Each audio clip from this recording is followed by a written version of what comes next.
এবার শীত মনে হয় বেশি পড়বে না, তুমি এক কাজ করো, বাপের বাড়ি চলে যাও। আর যদি না যায় তাহলে তুমি কি করবা? हम हैं तुम हैं मुलाकात करेंगे।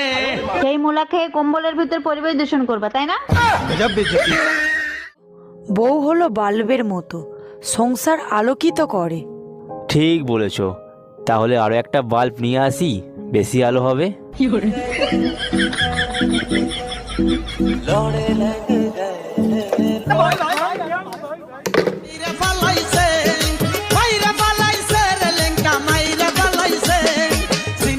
আপনার কাছে ভালো শীতের জ্যাকেট হবে? জি ম্যাডাম হবে। এই যে দেখেন 6-7 হাজার টাকা বিক্রি করি, আপনার জন্য 5,000 টাকা। একদম 500 টাকা দিব, যদি হয় প্যাকেট করেন, তা না হলে চলে যাব। আচ্ছা ঠিক আছে, না আপনার না আমার, আপনি 1,000 টাকা দিবেন। বললাম তো, যদি 500 টাকা হয় তাইলে প্যাকেট করেন। আচ্ছা ঠিক আছে নেন। প্রথমে যদি 500 টাকা চাইতেন তাইলে তো এত কথা বলা লাগতো না। প্রথমেই যদি 500 টাকা চাইতাম তখন তো আপনি ফ্রি নিয়ে যাইতেন।